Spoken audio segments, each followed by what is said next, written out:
Senhoras e senhores vereadores, senhoras e senhores deputados municipais,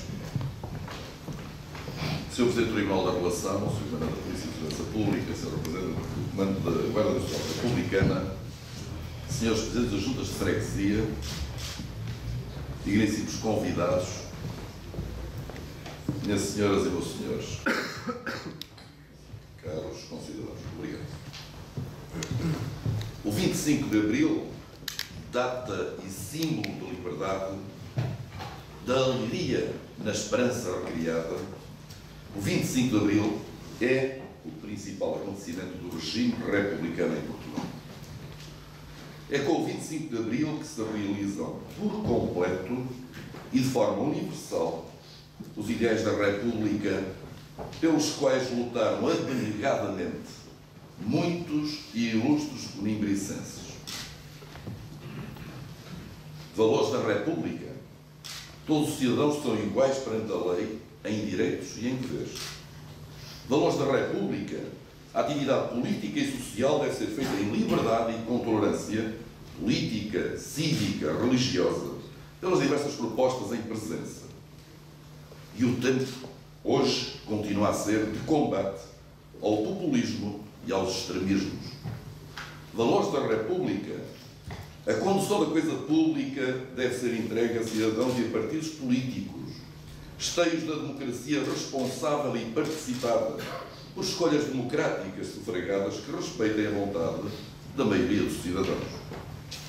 Valores da República. Os poderes públicos devem ter como principal objetivo o desenvolvimento e o progresso material e social da comunidade, com grande espírito de solidariedade, de fraternidade, pelos mais pobres, pelos excluídos, pelos que têm dificuldade em sair das periferias em que se encontram. Apesar dos avanços da Primeira República, só o 25 de abril de 1974 este projeto, este ideário, se está a concretizar em pleno. Basta lembrar que só em 1975, nas eleições constituintes, os direitos das mulheres a votarem foi total, completo e universal. Até essa data, às mulheres estava legalmente vedado o acesso a determinadas carreiras, como a diplomacia ou a magistratura. E se em relação a outras profissões a lei nada obstasse, as mulheres eram de facto afastadas do exercício de muitas outras atividades tradicionalmente reservadas a homens. Importa lembrar que no início da década de 1970 a maioria da população portuguesa vivia em condições inaceitáveis de pobreza e miséria. Não tinha acesso a cuidados de saúde, não tinha condições de acesso à cultura, não ia à escola. Só havia água canalizada em 47% das casas portuguesas. Hoje há água potável em 99% das casas em Portugal. Mais de 90% hoje vivem em áreas com saneamento básico. Um quarto da população era analfabeta e metade dos jovens com mais de 14 anos não podiam frequentar a escola. Hoje, a taxa de analfabetismo é residual, menos de 1%. E praticamente todas as crianças estudam. E graças ao investimento dos municípios na educação, há novos centros escolares e as escolas velhas foram substituídas por equipamentos educativos tecnologicamente capacitados para o crescimento saudável das crianças e dos jovens, com alimentação, com transportes escolares, com dignidade. Hoje, graças ao trabalho realizado, Portugal é, a nível mundial, e segundo o ranking das Nações Unidas, o 41º dos 140 países analisados em termos de índice de desenvolvimento humano pelos resultados alcançados. Na redução da pobreza e da fome, na universalização do acesso à educação, na promoção da igualdade entre géneros, na redução da mortalidade infantil, na melhoria da saúde materna e no combate às doenças infecto-contagiosas como a malária, o HIV e outras.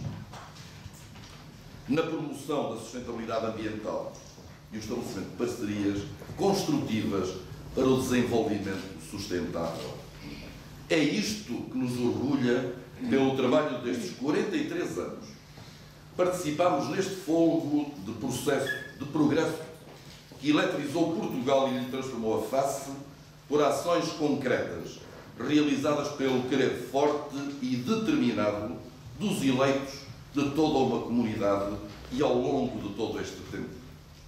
Nestes e noutros capítulos, só a partir do 25 de abril de 1974 é que Portugal entrou verdadeiramente no século XX. Em 12 de dezembro de 1966, nas primeiras eleições autárquicas, nasceu o poder local democrático, uma das principais alavancas para transformar um país pobre, atrasado e oprimido, num país desenvolvido, com modernidade e vida em liberdade. Vale a pena falar das conquistas de Abril nesta sessão solene na nossa Câmara Municipal, porque há hoje consenso sobre o facto de o poder local democrático ser a mais abrangente, a mais democrática e a mais produtiva conquista do 25 de Abril. A melhoria da qualidade de vida no território português é o resultado de 2 ciclos de políticas autárquicas, protagonizadas pelas autarquias ao longo de mais de 40 anos e que vivemos e impulsionamos. O primeiro ciclo tratou de infracionar o país, qualificar a vida de uma parte muito significativa da população. Ajudámos a construir uma sociedade mais evoluída, mais solidária e, por isso, obviamente, mais justa. Uma sociedade mais democrática e também, por isso, mais inclusiva e mais apta a desenvolver-se. Num segundo momento, que é aquele em que nos encontramos hoje, iniciou um novo ciclo de políticas autárquicas com o intuito de favorecer a atividade económica, de atrair o investimento, de possibilitar a inovação e de ajudar a criar empresas. Este novo ciclo tem a atividade produtiva, a criação de emprego e a produção de riqueza como principais objetivos. O arranque do primeiro ciclo, como muitos se lembrarão, foi conseguido com uma enorme escassez de dinheiro e o garrote do Fundo Monetário Internacional. Nem tudo foi bem planeado, sabemos. Nem tudo foi bem feito, reconhecemos. Houve erros, naturalmente, como disse, mas, de toda a evidência, o balanço global de tudo o que foi feito é altamente positivo. Este segundo ciclo de políticas públicas autárquicas em que nos encontramos tem, por seu lado, corrigido algumas das insuficiências do primeiro ciclo. É absolutamente objetivo que, atualmente, o autogoverno das comunidades e das suas cidades está a ser feito com mais autonomia, com mais responsabilidade. Há, para além de um acréscimo generalizado das capacidades de quem exerce cargos políticos, uma melhoria muito significativa da assunção das responsabilidades. Há mais espírito de causa pública. Há nos mais diversos partidos um aprofundamento dos valores do republicanismo cívico.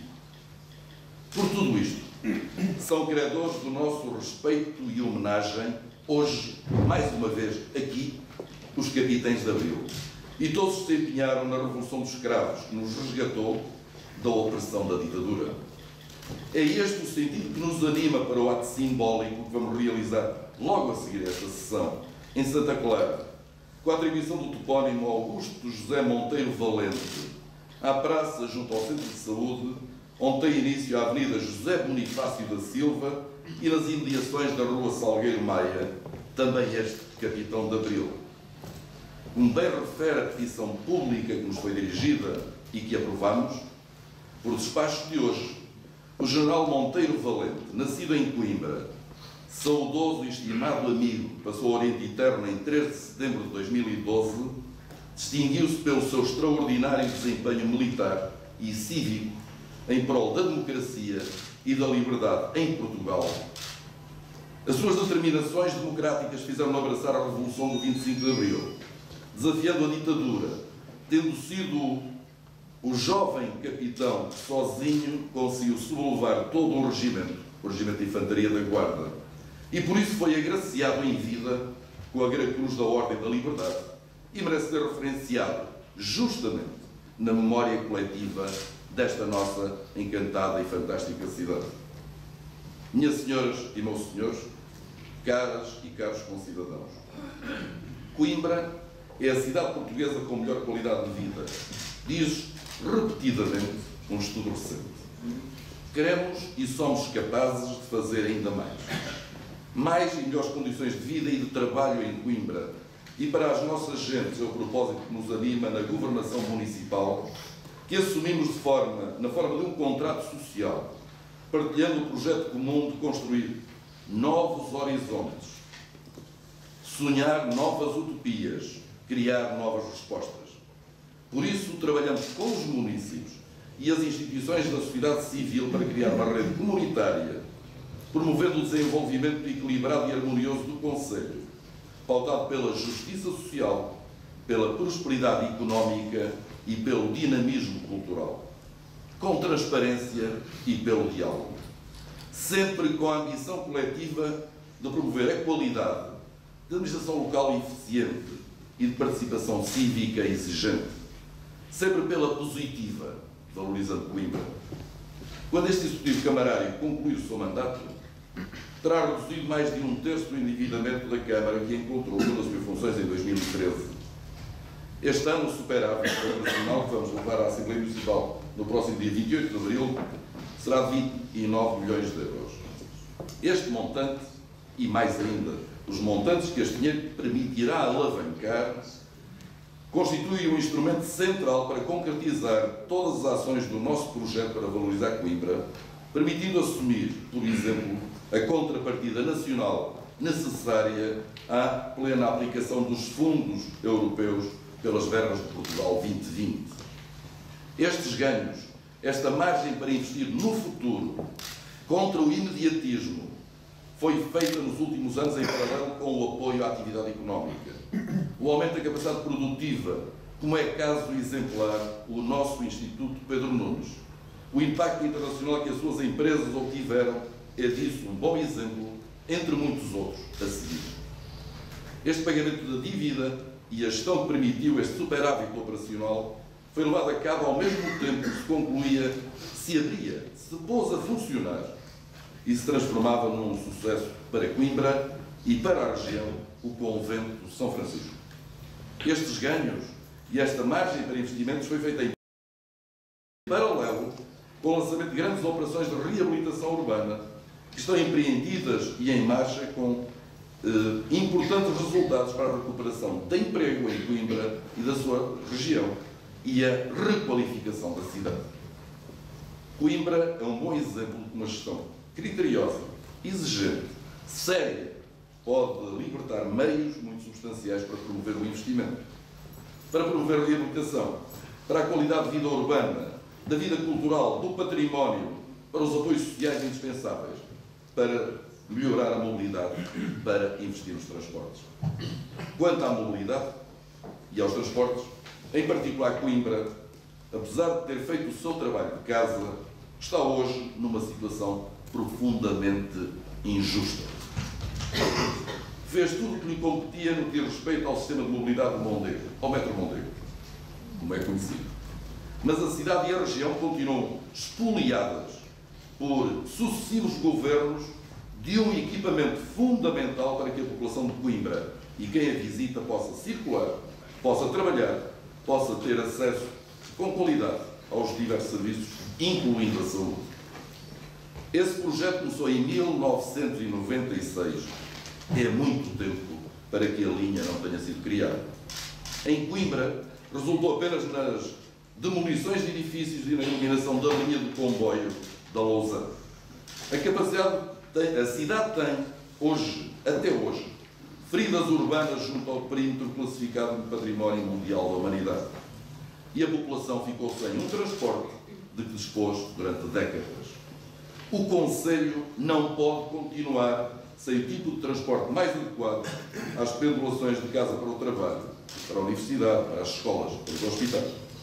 A cidade não pode continuar com o centro histórico desventrado, razão pela qual a Câmara já avançou, por sua conta e risco, diga-se, grande risco, com obras de requalificação urbana no coração da cidade, entre a Avenida Fernão Magalhães e a Rua da Sofia.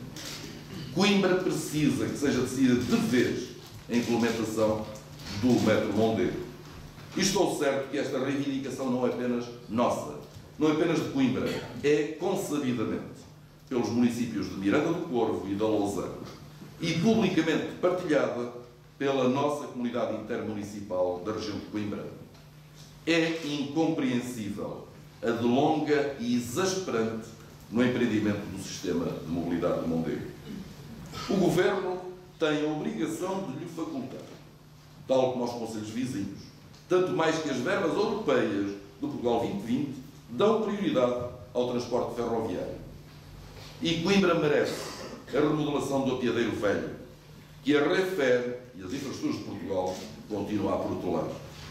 É uma injustiça de sucessivos governos, mas não desistimos, nem nos cansaremos de reivindicar esta omissão indigna para Coimbra e suas gentes.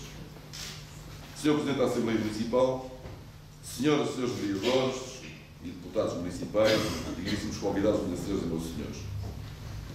Como vos dizia há pouco, sobre as finanças da Câmara de Coimbra, o dinheiro é importante, mas a capacidade de o aplicar bem, onde se desenvolva o capital humano, é ainda mais importante. O que é fundamental agora, para além da indispensável renovação de quadros da administração autárquica e inerente consolidação dos vínculos laborais dos trabalhadores precários que estão nos municípios, incluindo no nosso, e todos aqueles que estão a ser lançados, todos os projetos, porque existem condições reais para o fazer, o importante agora é que eles sejam utilizados no sentido certo, como foi por nós adotado no Plano Estratégico de Desenvolvimento Urbano, seja o há longo tempo ambicionado desassoreamento do Rio Mondego e a requalificação das suas margens, que mereceram todos a aprovação das autoridades de gestão dos fundos europeus, no conjunto mobilizando 32 milhões de euros alocados pelo Portugal 2020. E tudo isto para quê? Para valorizar Coimbra, na vida coletiva de Coimbra. E feito no apoio às atividades económicas baseadas no conhecimento e na inovação. E feito para promover a qualidade de vida urbana, para atrair ainda mais visitantes, mas também movimentos culturais, congressos, grandes reuniões científicas e, sobretudo, pessoas e famílias que têm razões fundadas para aqui querer viver. E feito para reforçar a identidade cultural de Coimbra, marcada pela ciência, naturalmente, das nossas escolas superiores e universitárias, e pela centralidade que a cidade representa nos circuitos nacionais e internacionais de espetáculos, exposições, arte e cultura. É esta mais-valia que, para além da ação de outros agentes culturais, o Convento de São Francisco permite consolidar e alargar o âmbito ao longo do último ano. Já está demonstrado. Qualidade de vida urbana, empresas inovadoras, liderança no conhecimento e na cultura. É nestes três pilares que Coimbra, de 2017, Coimbra, 43 anos depois do 25 de Abril, assenta o seu projeto para recriar a esperança no futuro. São estes pilares que fundamentam o patriotismo de cidade que este Conselho inspira nos seus municípios. São estas as dimensões do futuro que estamos a construir. E, como sempre, estamos prontos para, cotidianamente, regar sementes das flores da democracia, do progresso e da solidariedade. Viva o 25 de Abril, viva a liberdade, viva Coimbra, viva Portugal!